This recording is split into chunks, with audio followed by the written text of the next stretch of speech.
He'll be on the screen here. Yeah. But when you're like talking to him, responding to him and stuff.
All right, folks, back in D.C. Coming up on Roland Martin Unfiltered for May 7, 2019. A stunning video of Sandra Bland recording on her cell phone, obtained by WBAP-TV in Dallas. Folks, questions. Why are we just seeing this video? And what does it reveal? Could this case be reopened? We'll break it down right here. Also, the Tennessee Speaker's aide, the chief of staff, accused of framing a civil rights activist using the N-word, has resigned. Not because of race, but because of sexual text messages that have also been revealed. The young activist, Justin Clark, joins us right here on Roland Martin Unfiltered. Vicious verbal attacks on the mother of Botham Jean, the black man shot and killed by Dallas police officer. She will join us here with her attorney. Also, does your income determine whether or not you vote or not? We'll talk to an economist about the connection between income, voting, as well as voter suppression. So we have all of that to talk about. Plus, how black will the royal baby be? What the hell kind of question is that? Well, the folks at CNN certainly screwed that up and have been taken to task by many of us. And the Puerto Rican manager of the Boston Red Sox, he has said he is not going to attend the ceremony at the White House to recognize them as World Series champions. A number of other black and Latino players are. So the question is, what's up with the white ball players? Oh, we're going to unpack that. It's time to bring the funk on Roland Martin Unfiltered. Let's go. He's got it. Whatever the biz, he's on it. Whatever it is, he's got the scoop, the fact, the find. And when it breaks, he's right on time and it's rolling. Best believe he's knowing. Putting it down from sports to news to politics. With entertainment just for kicks, he's rolling. It's on go, y'all. It's Roland Martin, yeah. Rolling with Roland now. He's funk, he's fresh, he's real, the best, you know he's Roland Martin now.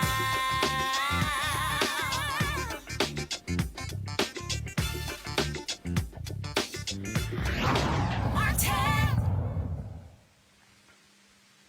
Folks, last night in Dallas, WFAA TV Channel 8 obtained a video, which they actually showed last night, of cell phone footage of the arrest of Sandra Bland in Prairie View, Texas in 2015. Yeah, it's 2019. This video was obtained through their rigorous work 4 years. Now, authorities have been sitting on this video for 4 years. It is a video that Bland shot herself of her arrest by a Texas Department of Public Safety trooper. Up until this point, all we have had was the dash cam video of this trooper showing his interaction with Sandra Bland. This video takes us inside of the car to hear as crystal clear her engagement with this state trooper. Watch this. Get out of the car now! Why am I being apprehended? You trying to give me a ticket for the failure? Get out of the car. Why am I being apprehended? You just I'm opened giving my you car lawful door. order. You just I'm opened gonna my car drag you door. out of here. So you threatening to drag me out of my own car. Get out of the car! And then you I gonna will stun light me? you up! Get out! Wow. Now! Wow. Get out of the Really? car! For a failure to signal. You doing all of this for Get a failure over to signal. there. Right, yeah. Yeah, let's take this to court. Let's do Go it. ahead. For a failure to signal. Yep, for a failure to signal. Get off the phone. On my school. Get off the phone! I'm not on the phone. I have a right to Put your record. This phone is my down. property. This Put is your my phone property. down. Sir? Put your phone down! Right now! Now, you're hearing him say, put your phone down. Now, remember, when this actually took place, what really happened there was she was coming out of the Prairie View A&M University parking lot, and literally, this Department of Public Safety trooper was engaged. He had previously was engaged with someone else. Turns his car around and follows Sandra Bland the entire time, waiting for her to do something. She fails to put on a signal, but in fact, she actually was getting over because he was behind her. She thought she was getting out of his way. Now, all of a sudden, we see this video. Why is it taking 4 years? Joining us right now is Cannon Lambert, who is the attorney for the Bland family. Cannon, welcome back to Roland Martin Unfiltered.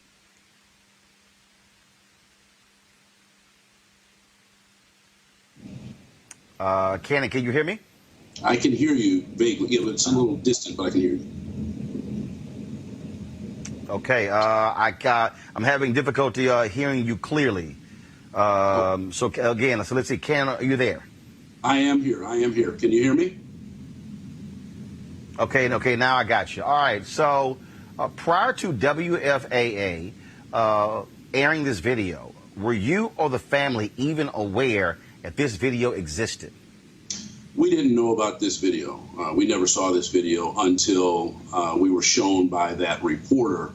And I guess if you think about it from the standpoint of the importance of this video, it kind of puts things into perspective, right? From the civil perspective, it really doesn't have much import. The maximum that I could recover from the Department of DPS was $100,000. The Texas Tort Claim Act capped us at $100,000, and we got that $100,000 from them. The real import of this video, though, is that if the special prosecutors had this video and then chose not to use it, chose not to pursue the perjury charge, and chose not to actually prosecute to the fullest extent possible, there's where the dilemma comes in. There's where the trouble comes in. They told this family they were going to pursue the perjury charge and that they would prosecute that and get a resolution. They told this family they would not cut a deal. And after they told them that, they cut a deal. Well, and first of all, when you see this video, I mean, you hear Sandra Bland sitting here saying, you want to arrest me for failure to turn on a traffic signal. You see this police officer. You see this state trooper with the attitude, engage. We know how he was trying to push her buttons, telling her to put the cigarette out. For prosecutors not to even seek an indictment against this guy, that to me is beyond shameful. Well, you've got your finger directly on the pulse. I mean, the reality of it is that the video that was recently revealed, what it shows is that Encenia had absolutely no basis to suggest that he was in fear of his safety. And that was the thing that he was suggesting all along, that he was in fear for his safety. That's why he arrested her. That's why he pulled her out of the car and the like. This video shows that's not true. And when the special prosecutors, as I understand it, had that video and had the opportunity to present that video to the grand jury and could have prosecuted him, but chose not to, I mean, you can understand why the family has consternation about that. You know, this is one of the things that, again, when we see these videos, but here's the problem. This is 4 years later. We just discovered, we just were made aware of video a decade after the murder of Oscar Grant. Then we can go other cases, how police and prosecutors hold on to this stuff for years, hoping the public forgets about it. That, to me, is shameful. It's shameful that WFAA had to spend all this time just to get the video. How is it that we didn't know about this 4 years ago? Well, you remember at the front end of this case, and I know you remember it because you covered it quite a bit, which is one of the reasons why when the case got settled, you were the first person that we came to announce that. But the reality of it is that when we were trying to get the police report, that was being withheld from us. In fact, you had lawyers for DPS saying that they didn't believe that we should even get the police report. So there's always a struggle that families have in terms of accessing information so that they can understand what transpires where their loved ones are hurt. And so you would hope that that would be a more transparent process. It just isn't. That being said, in a situation like this, when you're talking about a grand jury and you're talking about special prosecutors being appointed, their job is to try and come to a conclusion as to whether or not charges should be brought, and if they are brought, prosecuted to the fullest extent. And when they don't do that, I think it belies the public trust. Well, it is certainly, again, ridiculous that we're seeing this now 4 years later. But it goes to show you, again, the lengths that prosecutors will go to protect police officers, in this case state troopers, and how it is difficult for citizens, especially black folks, to get fair treatment by law enforcement in this country. I mean, we have a long way to go in this country. You know, I don't think that means we give up, we throw in the towel. We have to continue to strive, and we have to continue to hold people accountable. And I think when I look at the family, that's the thing that they do best. You know, they are absolutely dedicated to trying to hold folks accountable and try and use this as a vehicle for change. And to that extent, I celebrate them. All right, Kenan Lambert, attorney for the Sandra Bland family. We certainly appreciate it. Thanks a lot. Yeah, thank you, Roland. Thanks a lot. All right, folks, let's go to our panel here. Mustafa Santiago Ali, former senior advisor for the Environmental Justice and with the Environmental Protection Agency. Kelly Bethea, communication strategist, as well as Dr. Nyambi Carter, Howard University Department of Political Science. Dr. Carter, I want to go to you again. You know, we see these things over and over and over again, where here we are as residents, as citizens. People are constantly told, believe the police, trust the police, yet to sit on this video for 4 years, the Oscar Grant video, we now know that one of the cops who was involved in his murder called him the N-word, and the language that was used as well. That's a decade after the fact. That, to me, is willingly covering up the evidence so the public isn't aware of the misdeeds of these cops. Well, absolutely, Roland. And I think what it highlights more often than not is the aggressive treatment that a lot of black citizens and others get at the hands of the police.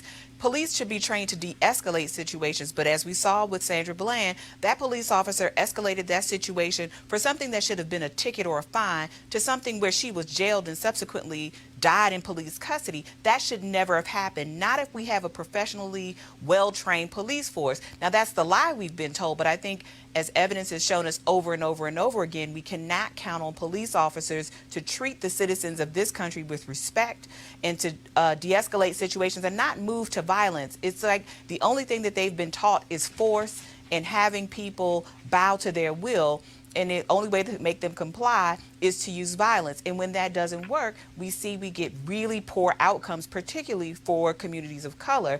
And I think that we haven't seen the fact that we haven't seen this video for 4 years shows the ways in which we can't trust the legal process to be full and impartial. And in fact, we have to be hyper vigilant, and we require not just the families and the legal communities that represent them, but also the journalists in this case and others to really push for opening and a full accounting of all evidence in this matter, because I have no doubt that we would have never seen this video if it were not for the journalistic community pushing forward. Mustafa, again, we know now, in the case of Oscar Grant, the police officer instigated the shooting, lied about what took place, but we only know this because this report was released 10 years later. This is about power. You know, it's about some in law enforcement feeling that they have the ability to sort of frame the narrative. They have the ability to push people to the limit. Sometimes they don't even have to push people to the limit. And then, you know, unfortunately, far too many folks are actually losing their lives because of this power dynamic that's going on. But it's also an interesting situation where if you or I hold back evidence, then we will find ourselves probably on the other side of the legal system, but we're allowing law enforcement officers and the associations that surround them to protect them, to hide the facts, and to sort of change the dynamics of the cases so that they are, in many instances, getting off. Where if people saw the reality when it was still raw and when it was still fresh, that the juries would probably, or even the district attorneys, would go in a different direction. We have to change that dynamic. We have to hold people accountable, and there is a price to pay when law enforcement is not doing their job properly. Kelly, first of all, in the case of Oscar Grant, the only reason we even know about this particular report, this internal affairs investigation that was conducted by an outside law firm, is because of a new law in California dealing with police transparency. What we now know is that the officer, Anthony Perrone, struck Oscar Grant.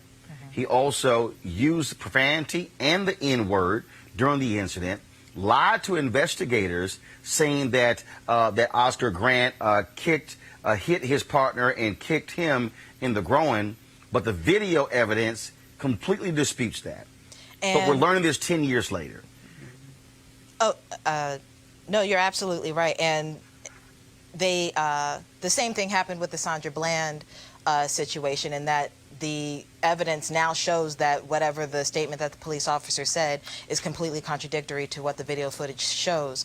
But going to the Roots original article regarding the discovery that was produced, they said that 820 gigabytes of data was compiled and that they gave it to the opposing party, Sandra Bland's legal team. And it just feels like there's been only that they were looking for a needle in a stack of needles, as opposed to just giving this information forthright at worst, if it was actually in that 820 gigabytes worth of data. On the other hand, this is just blatantly obstruction. And the question that I would have for the legal team for Sandra Bland is there a statute of limitations on perjury or obstruction? Can we, what are the next steps further to make sure that some semblance of justice is served here? Well, but here's the problem. The problem is Sandra Bland's the family attorneys can't bring that forth. Who has to do it? The district attorney. Right. In this case, and you had a special prosecutor involved in this, and that's the problem that you have here. And so the problem that we consistently see is that we're having to go to district attorneys to prosecute perjury.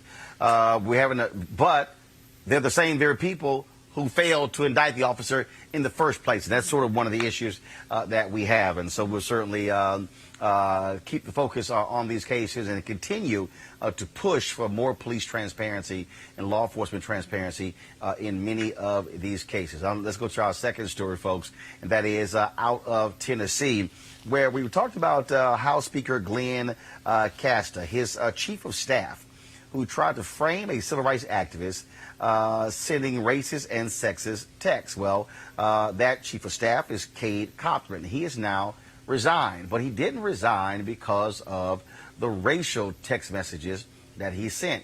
He resigned because of sexual text messages that he sent to two aides, including asking for oral sex, as well as commenting on different women. He also was engaged in conversations with the Speaker of the House about other women.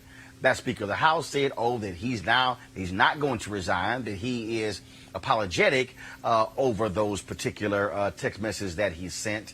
And then also the chief of staff, who's now quit, he says he was young, he was dumb, and he's such a different person these days.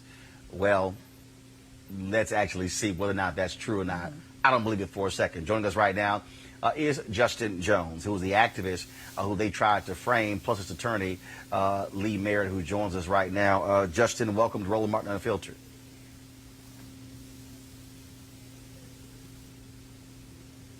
Say it again. Okay, folks, we apparently lost connection with Justin and his attorney, Lee Merritt. So what we will do is we will try to get them back in just 1 second here. There are a couple of the stories I want to get to. One of them deals with Botham Jean's mom. We'll talk about that story right there. So let's do this here. I'm going to go to a break.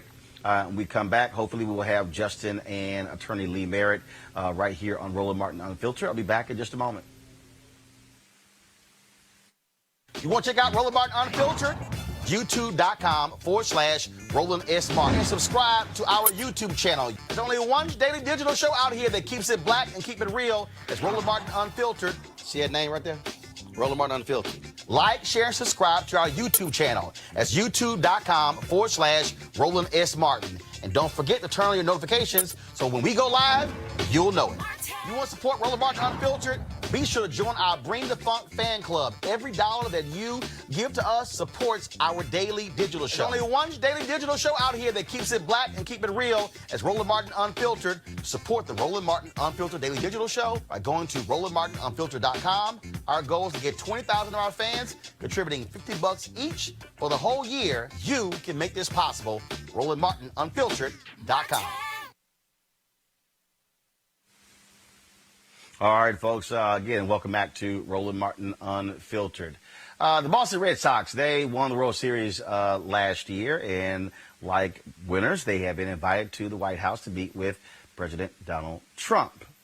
But their manager, Alex Cora, he says he is not going to attend. In fact, a number of black and Latino ball players have made it clear that they are not going to be attending as well. Yet, who will be attending? White ball players of the Boston Red Sox. In fact, that was a tweet that was sent out that was interesting, where this reporter tweeted that what he said was, he said, looks like the White Sox are the only people who are going. And David Price, African-American, who's a pitcher for the Boston Red Sox, he retweeted that, and he said that he felt that more than 38,000 people should have given a chance to see that tweet. He then backtracked by saying what he felt it was insensitive, but I don't think David Price was believing it was insensitive. I think David Price was on point there. I want to go to my panel right now, and I want to start with you, Mustafa. Here's what's interesting. Again, and we've seen this in the NFL as well, where black ball players out there speaking to issues, and all of a sudden you're like, where are the white ball players? And then, of course, you had Chris Long and a few other players who actually spoke up, and you see this racial divide. In fact, Jamel Hill has a piece in The Atlantic talking about that, where she says it's wrong to keep asking the black and Latino ball players, are they going to visit the White House?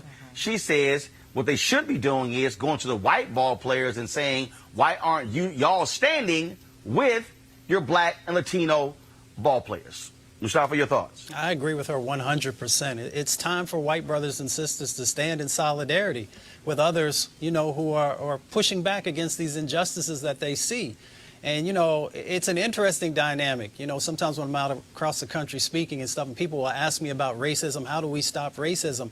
And I'm very honest with them. I say that white brothers and sisters are the ones who can help to stop racism, because that's where the root of it comes from. So if you are not willing to invest, if you're not willing to stand up and say that these injustices are happening and that I do not support them, then, you know, you're kind of connected to it if you're not willing to, you know, stand up and push back against these types of things. So I agree with our sister 100%, and it's actually time. You know, you can't have brothers like LeBron being out there by themselves, or Seth Curry, or a number of the others who are out there.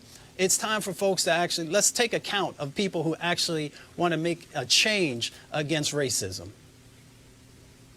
Dr. Carter, a month ago, Kyle Korver, of course, white guard in the NBA, published this essay in the Players Tribune, which was called "Privileged." And this is what he wrote. He said, "When the police break your teammate's leg, you'd think it would wake you up a little. When they arrest him on a New York street, throw him in jail for the night, and leave him with a season-ending injury, you would think it would sink in. You would think you would know there was more to the story. You'd think, but nope." He writes, "I still remember my reaction when I first heard what happened to Thabo. It was 2015, late in the season. Thabo and I were teammates on the Atlanta Hawks, and we'd flown into New York late after a game in Atlanta. When I woke up the next morning, our team group text was going nuts.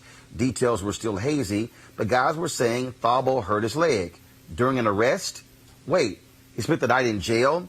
Everyone was pretty upset and confused. Well, almost everyone. My response was different. I'm embarrassed to admit it." And this got lots of attention. Of course, white conservatives were really criticizing Kyle Korver. But Dr. Carter, what he lays out is a perfect example. Here he is with a black teammate who had his leg was broken by NYPD. He was not in the wrong. And this white ball player pretty much ain't my problem. Yeah. That speaks to the same thing with these white ball players who are very easy. Oh, no, you know, we're going to go to the White House with Trump. Not speaking out against the bigotry of Donald Trump. Well, and I mean, I think this is just a microcosm of the larger world we live in, where you see people of color, black folks, Latino folks, Native Americans on the front lines of all kinds of social justice movements, and then having to kind of pull white folks along if they're willing to be led that way. And I think, you know, this is one of those moments, as Mustafa rightly pointed out, where you have to kind of let white people do this work in their own communities and speak back to these team owners. Where was the concern for Thabo? I mean, his career could have been over. I mean, when you make your money with your body, that could be devastating. And it was, certainly. But I think, more than that, I think this speaks to the larger societal issues that we have, where whites see their cause as very separate from the cause of black people and the cause of others. And it's not to say all white people at all times. At the same time, black people and Latino folks and others can't be the only ones with skin in the game. We can't be the only ones losing things, putting endorsements on the line, or just putting our real freedoms on the line. As you rightly point out, I mean, people are going out here protesting and being arrested and having their lives upended, trying to do the right thing and trying to seek justice for the most of us, right? And so it's sort of one of these things where, you want to say to others like Kyle Korver, getting the benefits with none of the burdens isn't the way to build a team. And if we really mean that we are a team and that we're, all for one and one for all, it can't just be on the court. It also has to be off the court, because ultimately what hurts my teammate, what hurts my fellow citizen, also hurts me. And I don't think that ethos has sort of seeped out in the larger society. And so we shouldn't expect to see it in the NFL, the MLB, the NBA, or any other place where these kind of injustices are replicated, because they're institutional and they're endemic to the country that we live in. And if it's looked like racism is only a black problem, then of course nobody else feels like they need to do any work. Kelly, one of the things that when we think about the history of this country, you go back to the 60s, there's a black freedom movement, when you had white students who went down south, and you often had black activists who took offense by saying, look, if anything happens to any one of these white kids, the FBI is going to swoop down here in a heartbeat, and they don't give a damn about any of us. When we also think about what happens today, I mean, I've heard numerous African Americans actually say this, and that is, when something happens to somebody white, now all of a sudden we can now get some attention to a cause. And I think I think back to also Malcolm X. He wrote in his autobiography of Malcolm X, where he talked about a white student, I believe, at Harvard or one of the Ivy League schools, came up to him and asked him, how could I help you with your cause? And Malcolm X said nothing and walked away. Later, he wrote that he said he wishes he had told her, look, I don't need you helping black folks. I need you going back to your white enclaves and dealing with them when it comes to race. That's the same thing, I think, with these ball players. And we now know that even when it came to Colin Kaepernick, Baltimore Ravens talked about it. You had many of these white conservative ball players who were pissed off, and they did exactly what Kyle Korver did. Kyle Korver writes that his first thought was, quote, what was Thabo doing out at a club on a back-to-back? Not how is he doing, not what happened during the arrest, why was he out? The white ball players did the same thing. Why can't you guys just comply? That's how white folks think when things happen to black people. Not what if they do wrong, essentially, hey, black person, what the hell were you doing? Kelly. I think that it's a situation where, especially now, racism has never been our burden, but it has been burdensome to us. And now we are in a dynamic where we can actually say, hey, this is not our burden to bear. This is your responsibility to fix, or rather, at least share the responsibility in fixing it at this point, especially in sports world, because you have so many ethnicities, so many races actually working together for the sake of the team. But when it comes to things outside of the team, that's when everybody's isolated. That's when everybody is their own person. Everybody's an individual. You need to take that teamwork outside of the sport itself and actually get something done beneficial to the whole. But in this case, people of color, black people, because it's burdensome to us, but again, it's not our burden to actually fix. All right then, folks, let's go back to the story we were talking about out of Tennessee. Well, the Chief of Staff to the Speaker of the House, Cade Cothran, has resigned, not because he used the N-word in text messages, not because he was trying to frame a black activist, a student at Vanderbilt University who was protesting policies there, but because of sexual text messages, sending messages to a couple of interns. Joining us right now is Justin Jones, that activist there in Tennessee. Justin, welcome to Roland Martin Unfiltered. Hey, Ms. Martin, thank you for having me. So what are your thoughts about this white guy in Tennessee resigning, not because he tried to frame you, not because he used the N-word, but because he actually sent sexually sexual messages to a couple of interns? I think, the large part of the story that is ongoing here from folks here on the ground is that he has resigned, and yet the person who empowered him, the person who gave him that $200,000 salary, the person who promoted him to this position, despite knowing this sort of lewd behavior, this criminal, this racist behavior, is the Speaker of the House, who today has refused to resign. And so we know Brother Cawthorn has resigned today, and yet we know that the fight continues because we have people in power who've created this culture that allows that to go unchallenged. And so we're hoping that folks will continue to put pressure on Speaker Cassada to resign, and our own governor, Bill Lee, to call a special session of the state legislature, which just adjourned last week, so that he can resign, and as well as Majority Leader William Lamberth. Well, what it also shows the complete impotence of Republicans for not standing up and saying the Speaker of the House, it's time for him to go. Yeah, I think what we're seeing here is that, this issue is really a moral issue of right or wrong. What we're seeing today, you saw the Black Caucus here in Tennessee call for the Tennessee Bureau of Investigation to investigate these text messages, to investigate these emails, these fraudulent emails. And you have members who've chosen silence. You have those who are so loud usually throughout the legislative session, and yet our governor, when asked, to make a substantive statement as to what he will do next, has chosen to be quiet and to make very general statements that we believe in certain types of behavior should be permitted, yet he who has the power to do something has chosen not to. And so that's our big concern here, is that this is beyond Republican and Democrat. What we're seeing is extremists. You have someone calling people the N-word. You have someone joking about what they want to do to interns, to these young women. You have people who create fraudulent emails and who have no accountability. And I think the most important thing is we cannot separate this from the policies that were passed this legislative session that attack women, that attack people of color, that attack Black and brown communities trying to register to vote here in Tennessee. You cannot separate this from the fact that we still have a KKK statue of the first Grand Wizard of the KKK, a Confederate general, in our state capitol. And yet you have a man who says that Black people are N-words, that we're thugs, that we're ignorant. And now we see that those statements are reflected in decisions that have real policy and decision-making implications. Justin, first of all, what is the latest with your case? Has everything been cleared up, or are you still having to deal with them believing that you were targeting the Speaker of the House? Well, I still have, a special prosecutor is being appointed to the case, and so we're going to have to wait to see who that is and to see what they choose to do.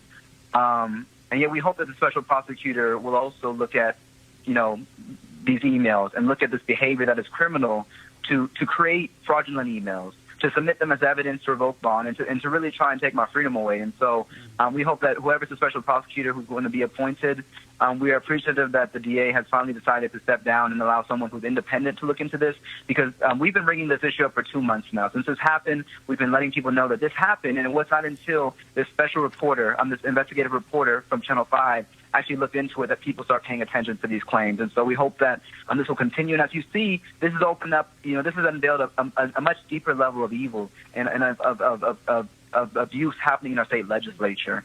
And so we hope that we continue to allow the light of truth to shine on what has happened with lies. But we know, as Monty said, that sometimes, a lie can get out there with its running shoes on, but it takes the truth a while to walk its way too. And so we know that this is going to be a very slow process, but we do believe in urgency, that what's happening now, that the Speaker should today submit his resignation because he is not fit to represent the people of Tennessee. All right, Justin Jones, we appreciate it, man. Thank you so very much. Thank you. Take care.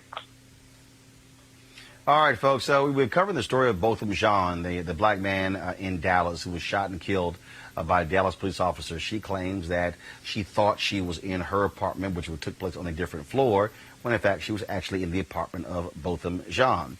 Well, Chris Krok is the host of a radio talk show on conservative radio station WBAP in Dallas. I lived there a number of years and quite familiar with it. This idiot, Chris Krok, did an entire segment devoting to trashing Botham Jean's mother. Right. Mother. Now, Amber Geiger was the cop who shot and killed Botham Jean. So Krok has an issue with Botham Jean's mother speaking out on the issue. So listen to what he actually had to say. The first voice you're going to hear is Allison Jean, Botham Jean's mother. Then you're going to hear Chris Krok and his nonsense. Check this out. She said nothing to suggest that he was armed and that she sought to disarm him, or he rushed towards her, or he charged her. She said nothing about Botham being armed, rushing towards her, charging her. You know, this mother is not an authentic mother, honestly telling you her thoughts. She's telling you, she's reading a script of what her attorney said yesterday. Listen closely. The only thing I heard her saying was, I thought I was in my apartment. I thought it was my apartment. That's it. Nothing else. Nothing Botham's charging at me. Nothing. I thought he had a gun. Yeah, exact same word. Botham's charging at me. He had a gun. What did she say again? Let's hear. What did Mom say? She said nothing to suggest that he was armed and that she sought to disarm him, or he rushed towards her, or he charged her. Ah, charging. The same thing your attorney said yesterday. A grieving mom or a scheming mom? And here's my contention right now on Botham Jean's mom. She's filled with bitterness and hatred. Botham Jean's mother is either being lied to and has been lied to by her race pimp attorney. She's got several race pimp attorneys. Or she's lying to us, scheming because she wants to make money off of this, or because she wants to nail this woman, Amber Guyger, to a cross in any way she can. And Amber Guyger is not a cold-blooded murderer as she wants us to believe. It's actually so sad that Amber Guyger, that Botham Jean's mom, Allison, actually says this woman has every attribute of a murderer. But she's going to cause a riot in a city that wouldn't riot, because she's going to be doing the same crap. When there's a not guilty verdict, and there will be a not guilty verdict by mistake of fact, when that happens, this woman who says that Guyger has every attribute of a murderer, she's going to scream. She's going to say what that drug dealing pimp husband of what's his name in Ferguson, Michael Brown, who tried to murder the cop and who committed strong arm robbery when he was high, and then was shot and killed. Remember his father-in-law, his stepfather, who's a jailbird, always in and out of jail, dealing drugs and stuff. He yelled, "Burn this MFer down." Do you remember that? In St. Louis, in Ferguson, Missouri, when the Hussein Obama, black African-American Hussein Obama Justice Department said there's nothing here to charge the cop with, Michael Brown tried to kill the cop. You know, he yelled, "Burn this MFer down." Right? That's basically, without saying burn this MFer down, what Botham Jean's mom is doing. So she's seeking revenge, vindictiveness, and to destroy Amber Guyger. When what this really was and what this really is a horrible and sad confluence of events. And for some reason, God took Botham away. It was his time. And for some reason, God chose to use Amber Guyger to do that.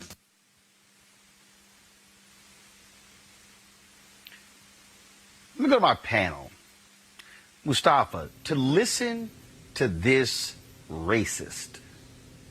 First of all, let me unpack this. Mm-hmm. WBAP is a white conservative radio station in Dallas, Fort Worth. Listen to his language. Race pimp lawyers. He attacks Botham Jean's mother. She's the one whose son is dead. God used Amber Guyger, and then he's like, oh, this confluence of events.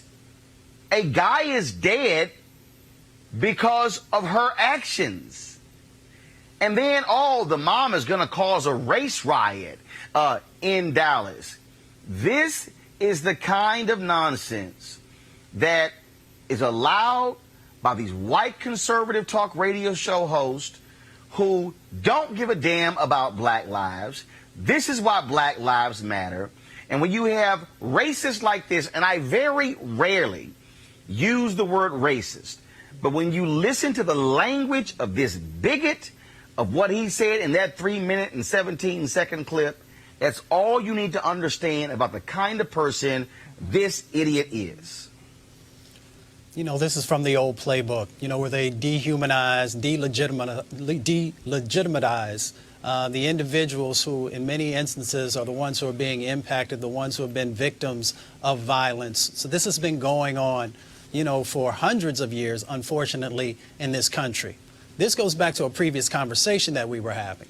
So for those folks who say they are people of faith, for those who say that they believe in morality and humanity, all these various things that we sort of share, that who we are as Americans, it is time for folks to utilize their dollars when you have these types of individuals having these shows, and making sure that you let their sponsors know that you will no longer support this show if these types of individuals continue to sort of share this rhetoric. And we have power, but folks have to sort of actually show up, like we said earlier, and stop this type of thing and make sure that people understand that you are no longer going to support this type of behavior, either through listening or through the utilization of your dollars.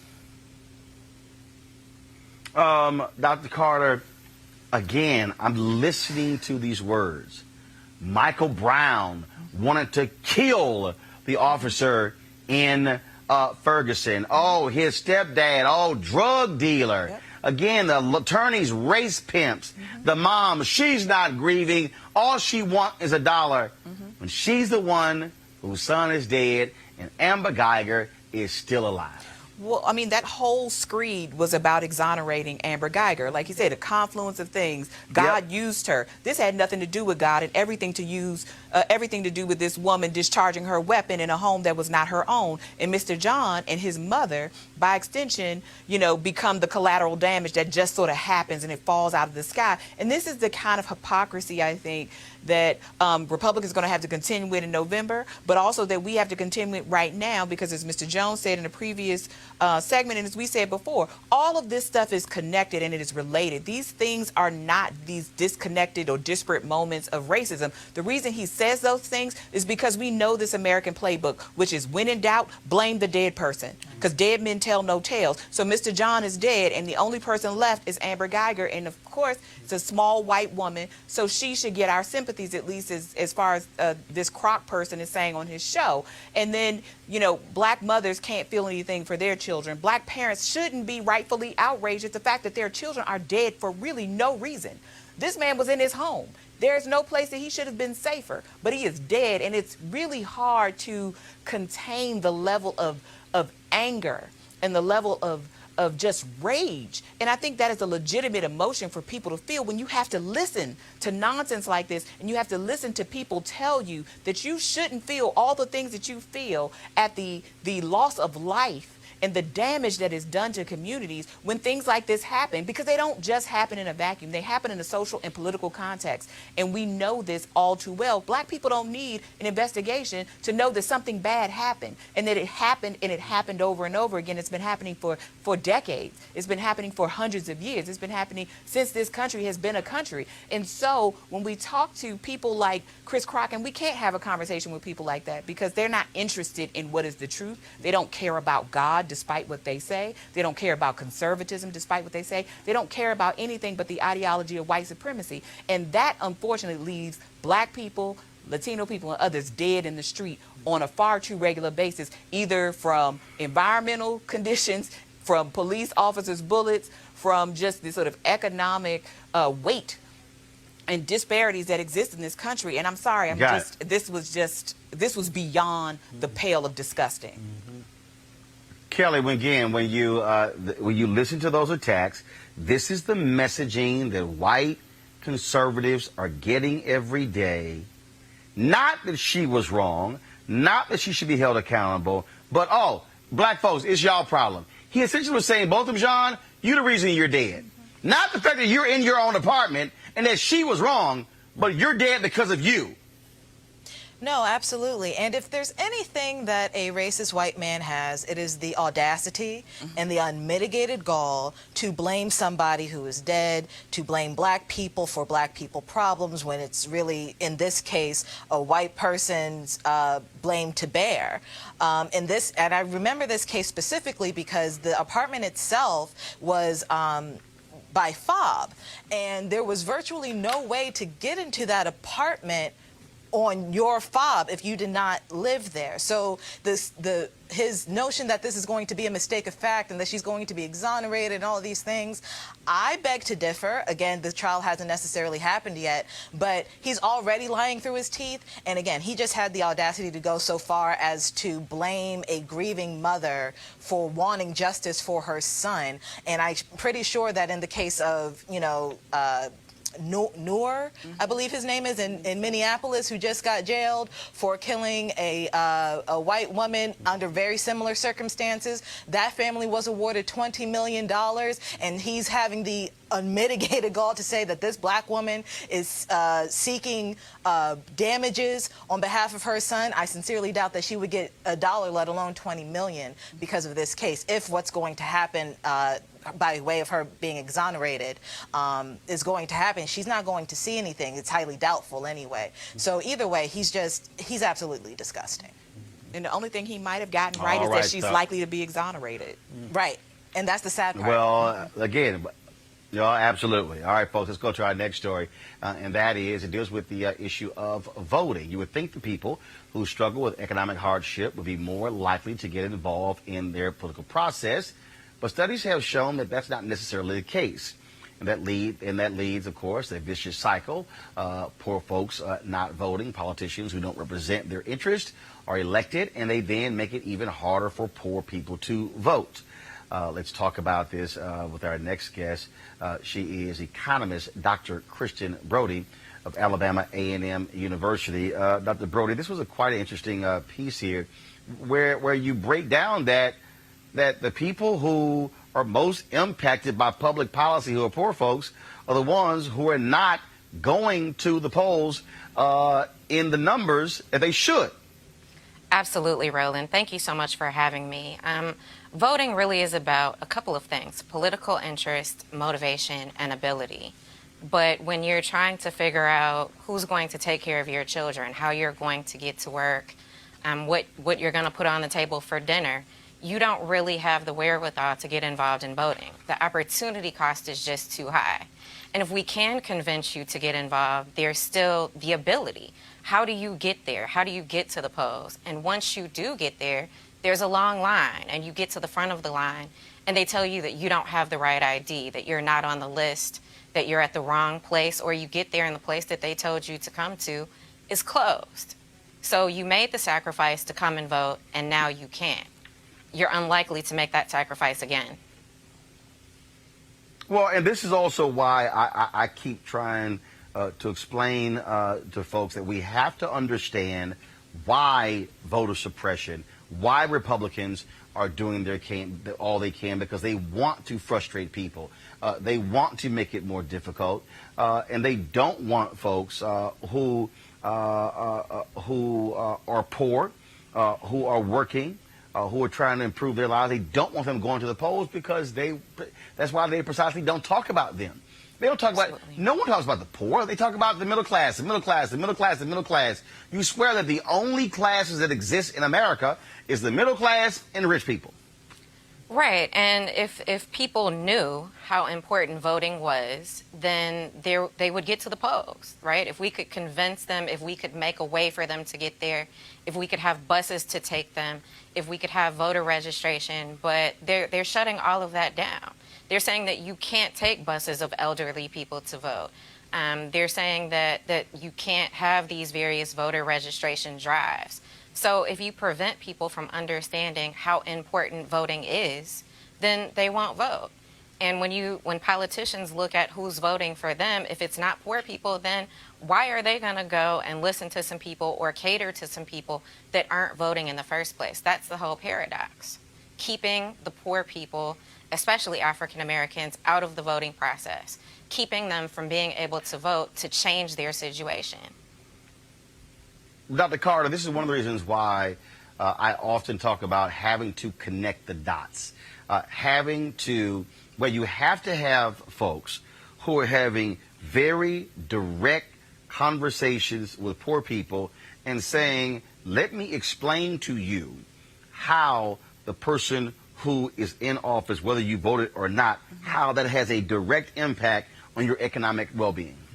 Well, I think I think people know that intrinsically. They just don't know how it matters. Actually, they don't. No, to be perfectly honest with you, they don't. Okay, I traveled this country. I'm just a political scientist who actually does this. But I'm saying that I may not know the specifics. Let me ask you then. Let me ask you then. I want to unpack that. Because what's interesting is when I travel this country and interviewing people in town halls, it's amazing to me how when we're having conversations, folks will say, oh, I didn't realize when I'm voting on education, I'm looking to my state rep or I'm looking to a member of Congress, and they go, I'm not voting in school board elections. Right. And I'm like, well, that's actually where your most impact on education. Or then when you talk about public policy, when you talk about roads and things along those lines, I've had folks say, oh, I thought I was talking to my member of Congress, but really, roads is my county government. Well, absolutely. I'm not saying that there's not an education gap, right? That people don't need to know the difference between state, local, and federal distinctions. But to say that people have no sensibility that these things actually matter to their lives, they do know that. Because when you are seeing things like in the last 4 years, rolling back the number of places you can poll, right, or vote places you can vote, rolling back your opportunities to vote early, right, because time and money are most valuable resources that people can have when we're talking about voting, whether it's gathering information or taking the time. And since it's not a holiday, people don't actually have a lot of time, and a lot of employers don't give people paid leave to go vote. So people know that these things are happening. We saw what happened in Georgia. The most polling places that were closed in black districts, overwhelmingly poor districts, because these are the people who are most easily disenfranchised, and they're easily disenfranchised because they don't have lots of time or money. It's the same reason that young people are easily to dissuade from voting. We've known this for years, but we also know that there are other things that people do to counteract these forces in their lives, right? So people actually don't just sit there and say, I'm not going to do these things. They may not do all of the things, right? And I think people have this idea. Here's what I mean by connecting the dots.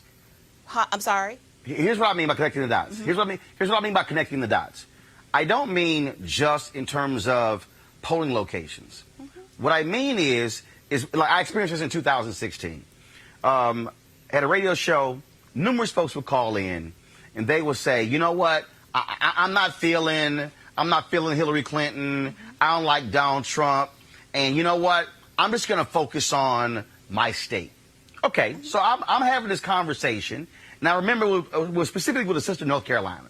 And I said, okay, what are the top 5 issues in your state?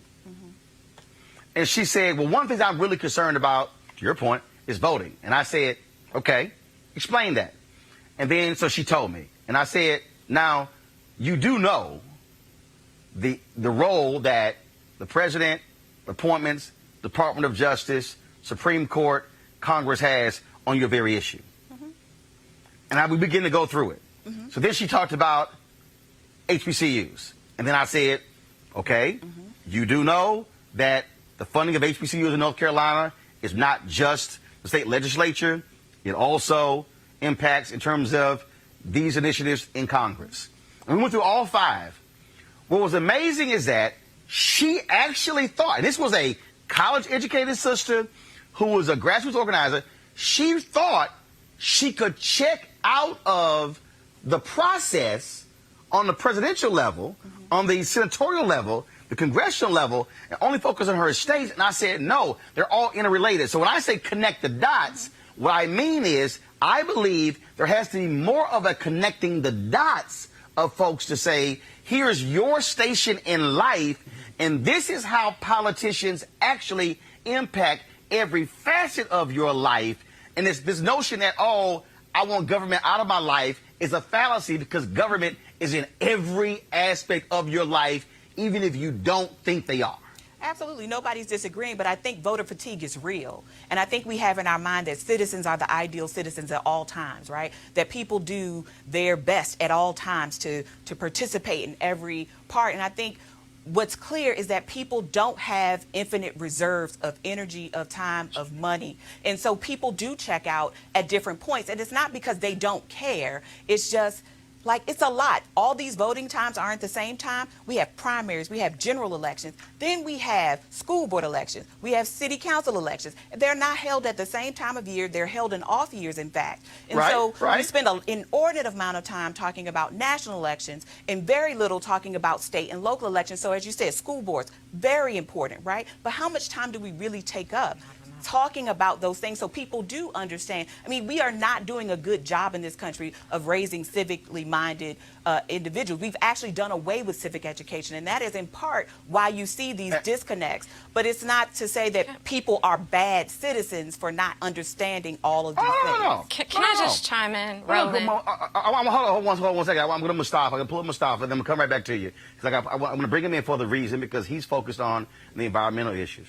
And Mustafa, that's also when I talk about how we connect the dots.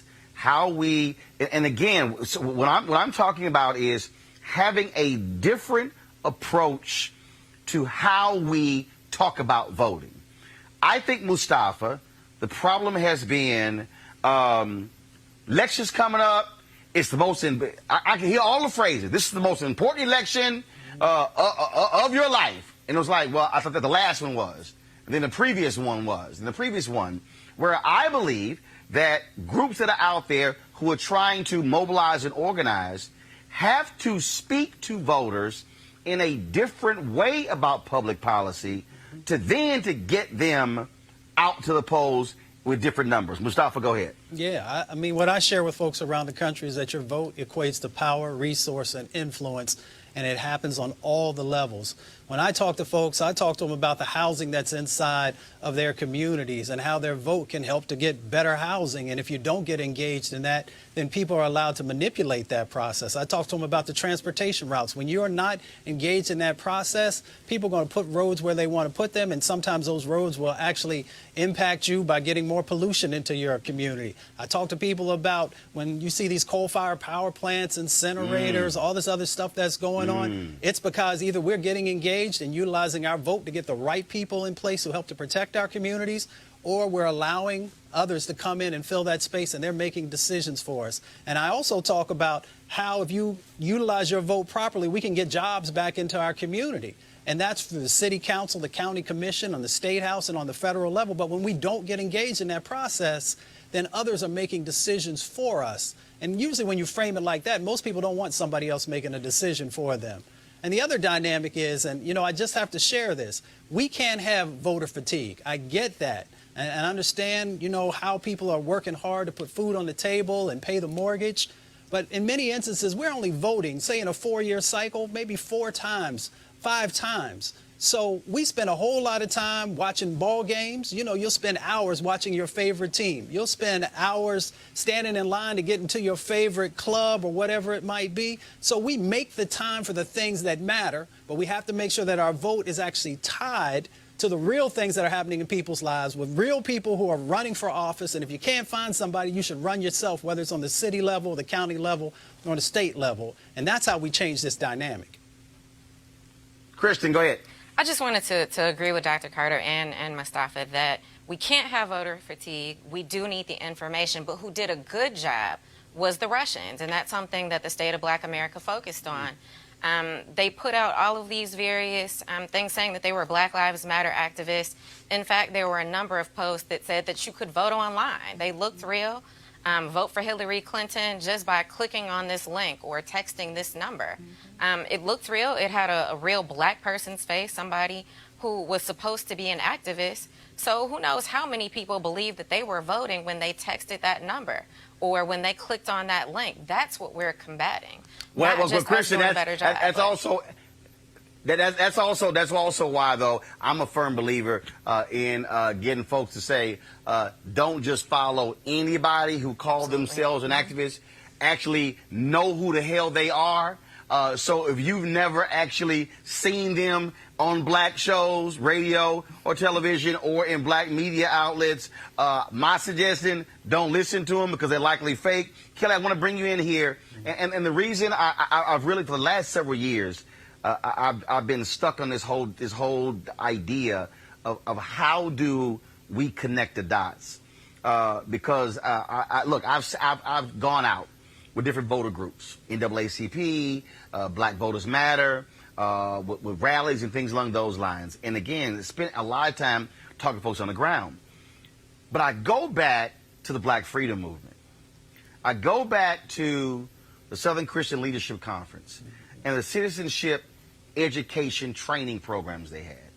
I go back to the freedom schools. I go back, so to Dr. Carter's point, the lack of focus on civics in our education process, to me, that's where we say, okay, since y'all not doing it, we're going to go back to grassroots to be able to connect those dots. So when you look at what Dr. Brody talked about in her column, the lower you go with the income, less likely folks are able to vote. If we are, again, re-educating our folks in a different way, and again, being able to connect the dots, and the reason this thing is so personal to me because my parents were co-founders of a civic club where I grew up in Houston. And my mom eventually rose to become the co-chair of the Metropolitan Organization, which was a coalition of faith-based churches and others. And they would often, with City Hall, they held mayoral forums, they would go to the state legislature. But what I personally witnessed as they were walking poor people through this policy, how it impacts you. This housing development, how it impacts you. And they got so to the ground, or as Joe Madison say, put it where the goats can get it, as opposed to we always have these sort of high-level conversations. And so that's what I mean, Kelly, by, I think, looking at 2020 in a different way on how we connect the dots to Black voters. Go ahead. No, we absolutely need to connect the dots a little better. Your notion of this higher level of vocabulary kind of eluding people, that's definitely a thing. But when you're talking about, when you were saying in your memories regarding freedom schools and the like, the reasons why they worked so well outside of the content therein is because that was the only way you were getting that message. Right now we have to combat social media, the internet, other people, Russians, and anything and everything else therein. So it's not just coming from one person that you can trust. It's coming from 5 people that you look like you can trust. And that's the problem. So your idea of actually going straight to grassroots is an excellent idea, especially in lower income communities where there's still the inaccess to the internet is still a thing. You can definitely use that tactic there, but I also think you need to revamp the strategy a little bit outside of tradition because we now have another entity involved. Oh no. And when I say grassroots, I'm not saying you only go to local Christian. I'm not saying you only go to on the ground. What I'm saying is you use all the available tools. Because I think you have to redefine the conversation. I think you have to explain it in a different way. So, perfect example, and this is going to be the last round for each one of you. I want you to comment. On Fox News, Richard Fowler was on, and they were talking about Trump reaching Black voters. And he's a Fox News contributor. He's African American. And so Harris Faulkner threw out there, well, what about Trump signing the prison reform bill? And then I had a guy send me a tweet saying, hey, Trump has actually spent more money on HBCUs than President Barack Obama did. And so I replied to the guy, I said, well, first of all, I said there are multiple categories that HBCUs look at when it comes to funding. And so he was looking at this one source of funding. It was around $350 or $90 million. I said, but brother, but if you over here and you're cutting Pell Grants, I said, and 90% of HBCU's budgets are coming from students on financial aid. I said, that's actually a cut to HBCUs. I said, so you over here touting the $390 million. I'm over here looking at the billion that is being lost, but you're touting that. And I think as we're walking these things through, I think how we explain to people a policy. So, for instance, Trump can, and look, First Step Act, great. But the fact of the matter is this. On the federal level, there are 200-some-odd-thousand people in federal prison. There are 2 million in state prisons. And so when Trump is touting, oh, I signed the First Step Act. Okay, got it. But the greatest impact on prisons on the state level And when you have a Department of Justice that wants to prosecute people at the highest level, when they don't want to have any oversight of police departments, when they have not filed a single action against all these crazy cops out here, then actually your policies are against black folks as opposed to supporting them. And I think walking people through and using every asset we have in order to get our folks to see politics differently than just Biden or Harris or this person and say, no, this is how these policies will impact you and your pocketbook and your children and your children's children. So let me go to each one of you to close the show out. Christian Brody, I'm going to start with you first. Go. It's so interesting that you would say that. Representative Hakeem Jeffries was just at the State of Black America talking about the issue of incarceration and how there are 2.2 million people in prison and how there's no difference medically, chemically between crack cocaine and powder, right? But more African Americans end up going to jail for crack. So yeah, we need to do a better job of educating our own people about the policies that affect them, including Pell Grants, including funding for HBCUs, including voting. Because if we don't educate each other, especially with shows like this one, Roland, and thank you so much for this opportunity again, we need more shows like this, more information like this, because if we don't educate each other, the Republicans, the Russians, and others who definitely are not for us will do it. Kelly, final comment. No, I just agree with my panel here. Again, in terms of a communication strategy, you just have to take into consideration the new of what's going on, the new internet, the new social media, because the social media of 2020 is completely different from the social media of 2012, which is completely different from the social media of 2008, et cetera, et cetera. So you have to take everything into consideration, and you also just kind of have to get back to basics. There is nothing more impactful when it comes to voting and voting registration than face-to-face conversation and knocking on those doors. And even though it's laborious and tedious and all of those things, that's where the vote is. It's in the home. It's at the car when you put the flyer on the windshield. It's the human interaction. So for those who are, running for office or helping somebody run for office, keep that in mind, because even though you may not want to, it's definitely going to be the most beneficial to your campaign or your cause or your policy that you're trying to push. Dr. Carter?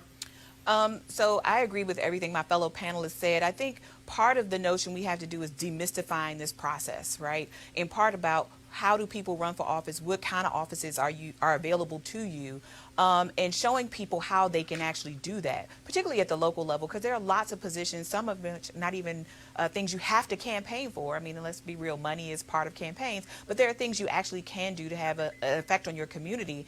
And I think we have to start also talking about what our interests are again. I think that conversation got lost a little bit, but what are Black interests? And this is not partisan, but this is about what is better for your community. And if it just so happens one party has more of it than others, that's just what it is. But part of this is understanding what are Black interests and how are we defining those going forward. Because when we see those kids being detained by this same federal government, then we know that has implications for the way that our children are tracked from prison, from school to prison, right? And so we have to think about the sort of enlarging sort of what our universe is, and also being more discerning about what we allow in terms of information, because even some people who look like us were saying things at last election like we can afford to lose one.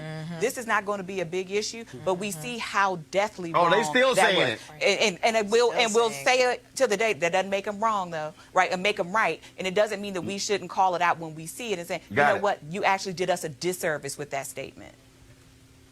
Mustafa. I just use simple country boy knowledge. It's real simple. If your policy or your platform is not going to improve my health, my wealth, or help to protect my life, you can't get my vote.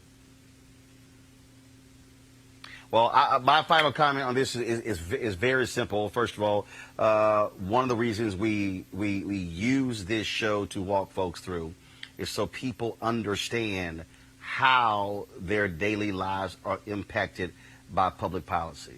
The amount of time I have spent, an inordinate amount of time, City Hall reporter, county government reporter, covering multiple city halls in Fort Worth, in Dallas, in Houston, in Chicago, all these years interviewing politicians, And the one thing that I have seen, and that is this here, the politician that is most effective about conveying a very basic and clear message to different groups of voters, that's who always wins.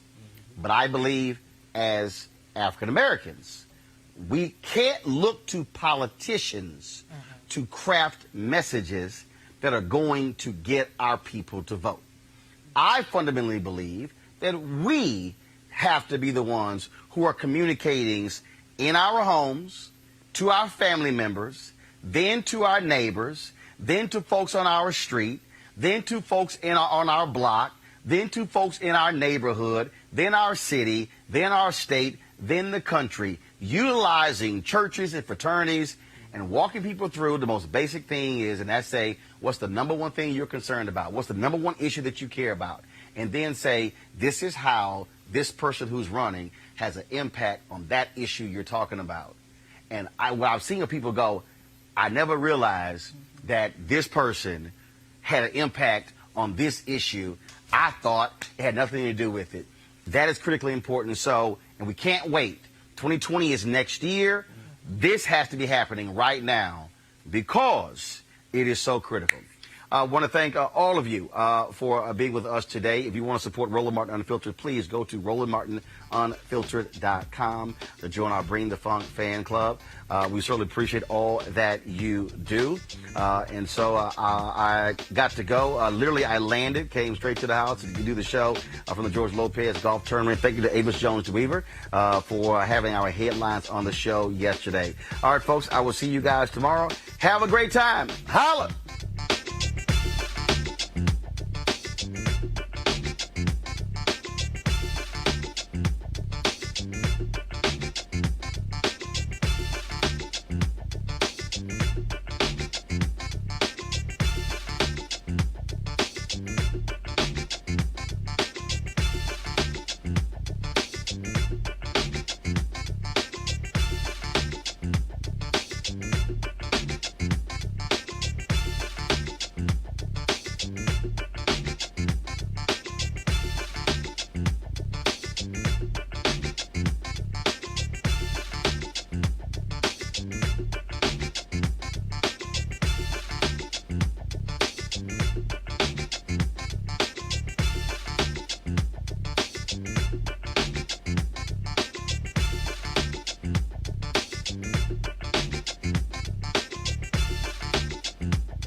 You want to support Roland Martin Unfiltered? Be sure to join our Bring the Funk fan club. Every dollar that you give to us supports our daily digital show. There's only one daily digital show out here that keeps it black and keep it real as Roland Martin Unfiltered. Support the Roland Martin Unfiltered daily digital show by going to RolandMartinUnfiltered.com. Our goal is to get 20,000 of our fans contributing $50 each for the whole year. You can make this possible. RolandMartinUnfiltered.com.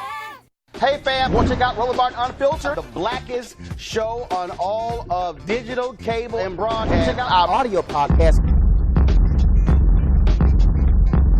There's only one daily digital show out here that keeps it black and keep it real as Roland Martin Unfiltered. Press play.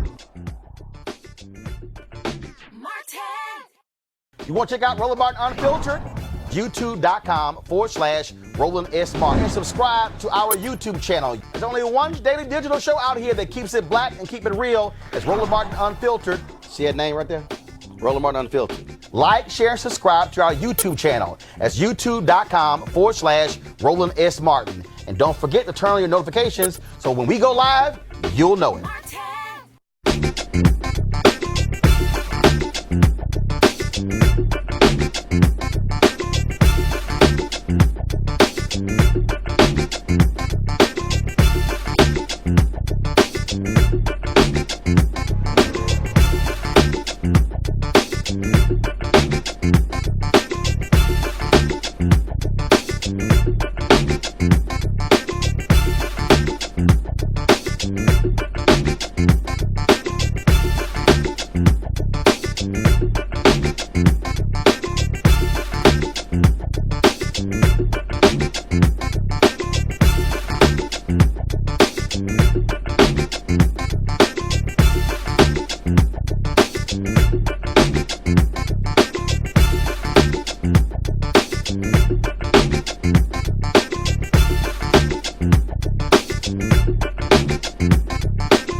You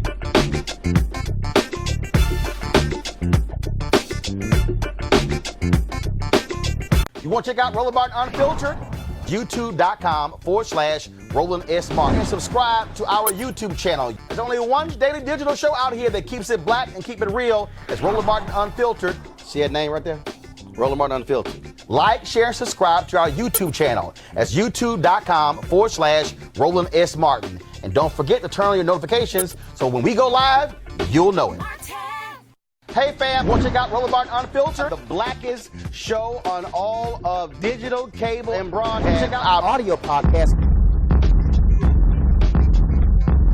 There's only one daily digital show out here that keeps it black and keep it real. It's Roland Martin Unfiltered. Press play. You want to support Roland Martin Unfiltered? Be sure to join our Bring the Funk fan club. Every dollar that you give to us supports our daily digital show. There's only one daily digital show out here that keeps it black and keep it real. It's Roland Martin Unfiltered. Support the Roland Martin Unfiltered daily digital show by going to RolandMartinUnfiltered.com. Our goal is to get 20,000 of our fans contributing $50 each for the whole year. You can make this possible. RolandMartinUnfiltered.com.